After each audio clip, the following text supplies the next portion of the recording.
Assalamu alaikum warahmatullahi wabarakatuh. Hello Jonah Club listeners. Today's paper titled as Hypercitrullination and Anti-Citrullinated Protein Antibodies in Chronic Epicapodontitis Laboratory Investigation with the question of does autoimmunity contribute to the pathogenesis? This study is an ex vivo observational case control study comparing human periapical granuloma from patients with chronic epicapodontitis to healthy periodontal control tissues. It was conducted by a Hungarian group and published at the International Endodontic Journal in 2023. In periodontal disease, the bacterial enzyme peptidyl-arginine deaminases induce protein citrullination, leading to the formation of anti-citrullinated protein antibodies. These citrullinated proteins are normal proteins where the amino acid arginine has been converted to citrulline by these bacterial enzymes in a process called citrullination. This alters the protein structure, charge, interaction, and plays a role in the cell function and become targets for autoimmunity in conditions like rheumatoid arthritis or multiple sclerosis, where the immune system attack the citrullinated proteins, leading to an autoimmune disease.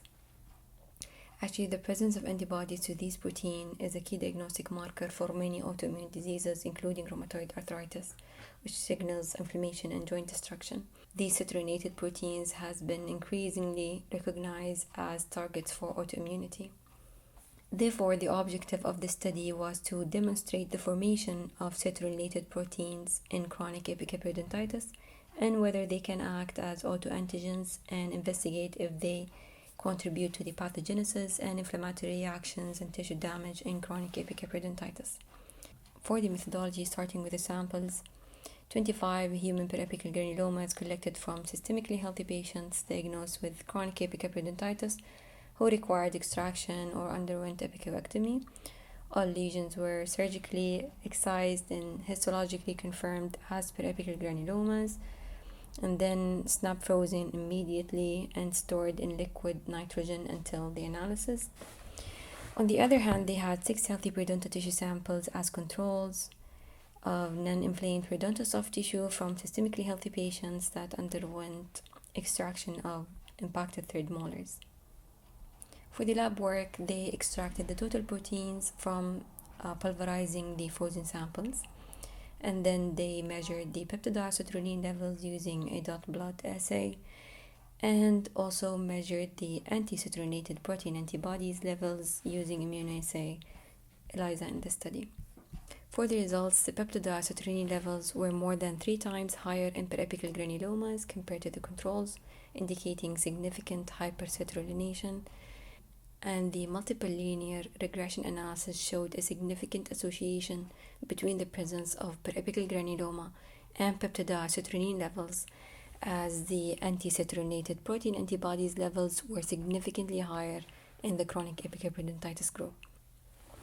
And 68% of the periapical granuloma samples were anti-citrullinated protein antibodies positive, compared with 17% of the control samples. The presence of chronic epicapodontitis was identified as an independent risk factor for the elevated anti-citrullinated protein antibodies, regardless of the age and the gender. To conclude, the study demonstrates for the first time that citrullinated proteins and anti-citrullinated proteins antibodies are present in the human periapical granulomas, suggesting that autoimmune mechanisms may contribute to the pathogenesis of chronic epicapodontitis. A key message to take home is that chronic epicapodontitis is not purely a local infectious disease. It may involve a self-sustaining autoimmune inflammatory loop driven by hypercitrullination and anti-citrullinated protein antibodies that could potentially explain the lesion persistence despite the microbial control. Finally, it's worth to mention that the study has some important limitations despite its biological relevance. It has a small sample size, particularly in the control group, which reduces the statistical power and limit its generalizability. The control group was half in number compared to the case group. This unequal group sizes between the periapical granulomas and the control may introduce bias and affect the comparative analysis. In addition, the cross-sectional design of the study can demonstrate association between the hypercitrullination and anti-citrullinated protein antibodies presence with the granuloma. However, it cannot establish causality or relationship. Finally, the study lacks direct bacterial identification within the lesion, which prevents linking specific pathogens, for example, the P. gingivalis. Thank you so much for listening. Hope you have a nice day. Bye.